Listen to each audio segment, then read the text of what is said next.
I'm here with Olympic gold medalist Chris Bailey, back home in the A after your first Olympics. It's so good to see you. Good to see you. Good to be here. How's it feel to be back home with that hardware around your neck? It's amazing. It's amazing. You know, I got to show all the family and friends, you know, and just excited to be back home. Does it ever feel real? Oh, yes. Yes. I mean, you know, every morning I wake up, you know, I just have this in my presence, and I'm like, man, I really did it. Like, I was able to do it, get it done.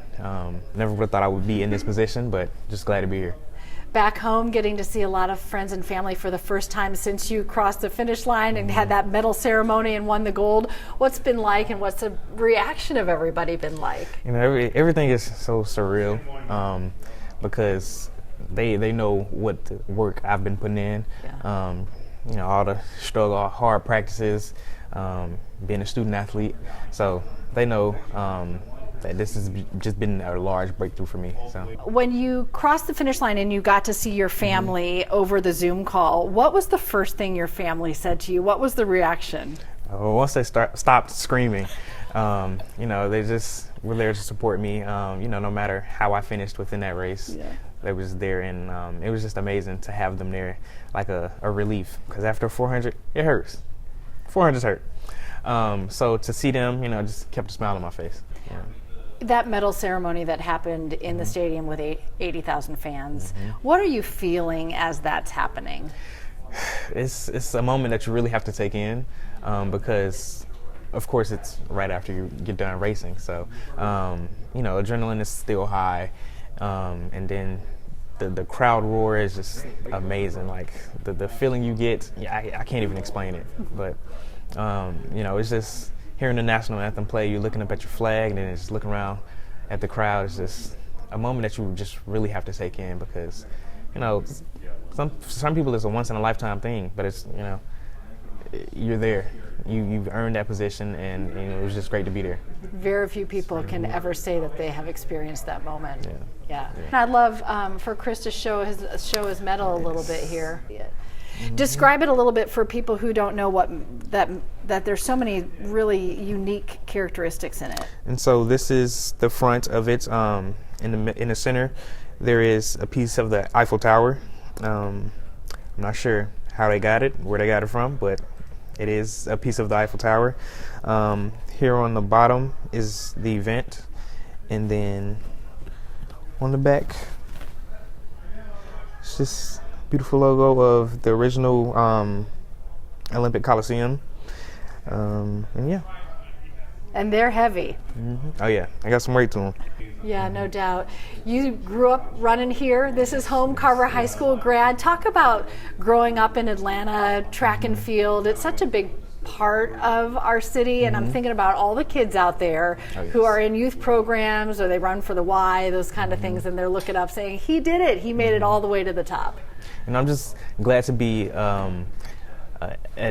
I would say a vessel for them. Yeah. You know, being able to show them that it is possible. You know, coming from Atlanta, downtown Atlanta, that you don't really see many people who partake in track and field make it to that next level. And so to be able to show them that, you know, it is possible, you can do it. It doesn't matter when you start, because I started running my junior year of high school. Didn't start the 400 until my senior year of high school. So, you know, anything's possible.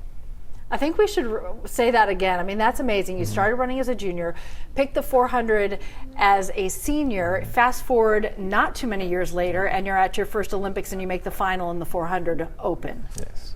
It's like, never would have thought. It's like you landed where you were meant to be. It's like, I tell people that a lot, and they're just like, what? Like, I mean, I don't understand it either. Like, but it was meant to be, so it happened. And that gold medal's from the 4x400 relay, an event that is stacked for the men and the women for Team USA.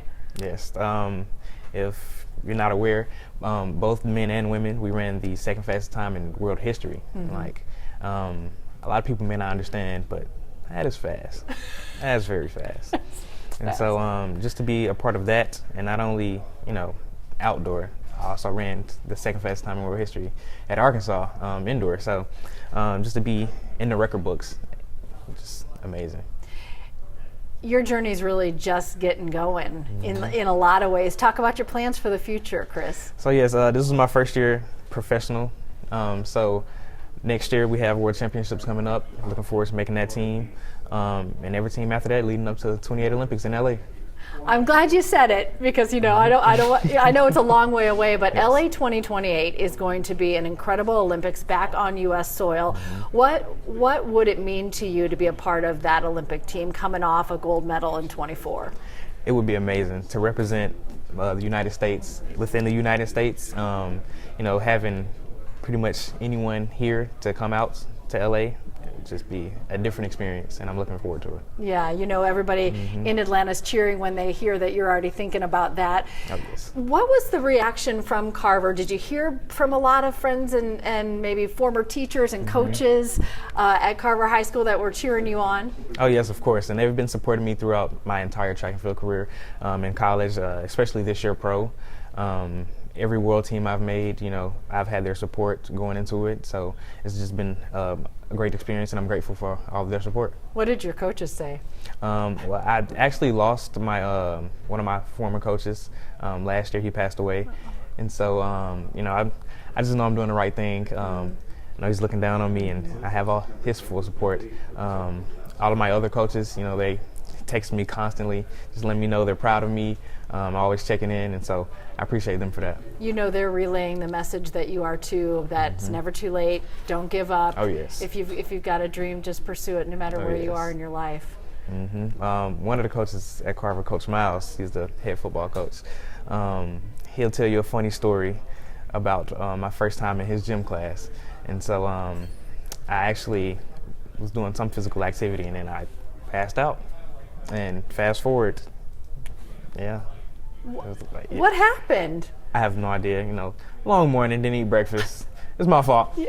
But yeah, he'll tell you that, and then it's fast forward to me making a state final in the 400. So don't judge a thing before the time. Exactly. Yeah, right? Exactly. That is pretty amazing. As you sit back and reflect on the 2024 games as a whole, just how special was it? The energy that I felt around it being in Paris, it felt kind of magical, like the whole world was ready for a moment of unity and joy and stands that were full of people, which was extraordinary. From your perspective as the athlete, what did it feel like to you?